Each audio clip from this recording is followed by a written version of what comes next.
So guys, ayun. Lapit lang dito. Ilang oras?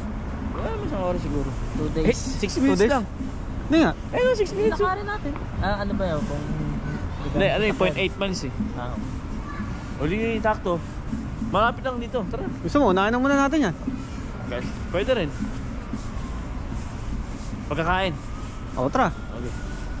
Kasi huli na natin yung ano. Yung safe ano. Oh, kasi yan, may oras yan. Sige, yung pupuntahan naman natin dun sa ano, sa Stanley Park. Wala namang oras, nandun lang yan. Di ba? Okay. So, ganun na lang. Saan tayo sunod? Yun muna, boiling point. Bowling point? Kakain tayo doon? Noodles. So, dahil malamig ang panahon.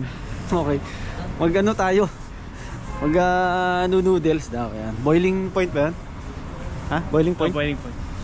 Boiling point diba, yan. Dati iniinom natin yan, kusak. Kaya alam, di ba may kusak? Kusak. Oo. Tama ba? Kusak? Kusak. Diretso ba tayo? Diretso no? Ito, saan nyo to? Di ba?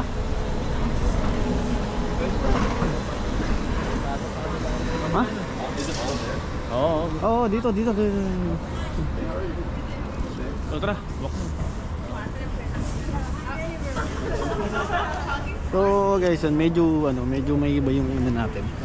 Yung itiniraran natin kasi medyo kukulangan tayo sa sa oras.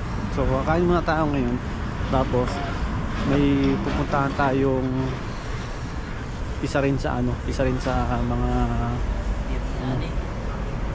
mga dinadayong tourist spot dito. Which is yung sasakay ka dun sa parang cable car ganun. So unahin na muna natin yun, tapos diretso tayo dun sa Stanley Park. So guys, yun dito sa Vancouver meron tayong makikitang mga parang ukay-ukay na nagbebenta dito sa gilid ng kalsada. Tingnan nyo guys, Side ng kanan. yun. So ito yung mga nagbebenta ng mga gamit nila, no? Mga karamihan sa mga nagbebenta rito, mga homeless yata ito mga to. Diba? Mga jacket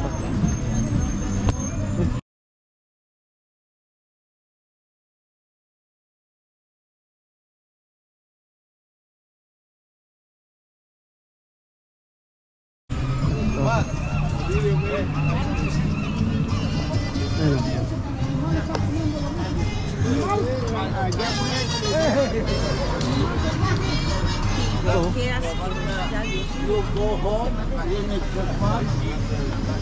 No, brother, you must look. Ha? Hindi tayo dumaan sa may kabila.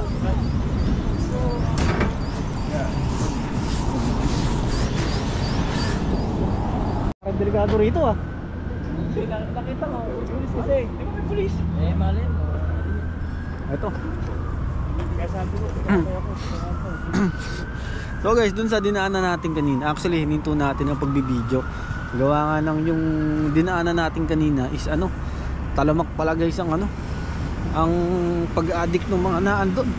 Tsaka kanina kung papasin nyo, binato tayo ng papel nung isa nagtitinda doon kasi akala nila siguro binibideo natin sila.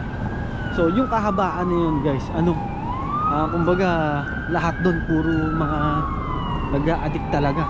May nadaanan nga kami kanina kumbaga para siyang daming mga nakaturok sa niya sa braso. Kaya talagang kaya hininto ko rin guys yung pagbibideo kanina para at least maging safe ba tayo kasi delikado na, di ba?